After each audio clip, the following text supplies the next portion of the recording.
എല്ലാ കൂട്ടുകാർക്കും നമ്മുടെ പുതിയ വീഡിയോയിലേക്ക് സ്വാഗതം. ഇന്നത്തെ നമ്മുടെ വീഡിയോ വളരെ ഹെൽത്തി ആയിട്ട് തന്നെ ഉണ്ടാക്കി കഴിക്കാൻ പറ്റിയ കൂവപ്പൊടി മിൽക്ക് ജ്യൂസാണ്. ഈ ഒരു മഴക്കാലത്ത് നമ്മുടെ ശരീരത്തിനെ ബാധിക്കുന്ന പല അസുഖങ്ങളെ ചെറുക്കുന്നതിനായിട്ട് പണ്ട് കാലം മുതലേ നമ്മുടെ കാരണന്മാര് നമുക്ക് ഉണ്ടാക്കി തന്നിരുന്ന ഒന്നാണ് കൂവ കാച്ചിയത്. ഈ ഒരു കൂവ കാച്ചിയതിൽ നിന്നും വ്യത്യസ്തമായിട്ട് വളരെ ടേസ്റ്റി ആയിട്ടുള്ള ഒരു മിൽക്ക് ജ്യൂസാണ് ഇന്നത്തെ നമ്മുടെ വീഡിയോയിൽ കൂടെ ഞാൻ നിങ്ങൾക്ക് കാണിച്ചു തരുന്നത്. ഈ ഒരു കൂവ കാച്ചിയതിലേക്ക് ഒരു പ്രത്യേക ഇൻഗ്രീഡിയന്റ് കൂടി ചേർത്തിട്ടാണ് ഇതിനെ വളരെ തന്നെ ഹെൽത്തി ആക്കുന്നതും.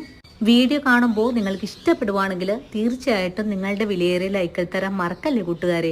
അതുപോലെ വീഡിയോ കുറിച്ചുള്ള അഭിപ്രായങ്ങളും കമൻസ് ആയിട്ട് അറിയിക്കാനും മറക്കരുത്.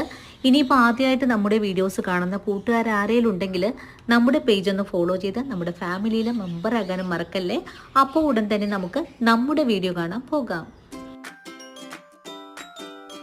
ഹെൽത്തി മിൽക്ക് ജ്യൂസ് തയ്യാറാക്കിയെടുക്കാനായിട്ട് ഞാൻ ആദ്യമേ ഒരു പാൻ അടുപ്പിലേക്ക് വെച്ചിട്ടുണ്ട്. ഇനി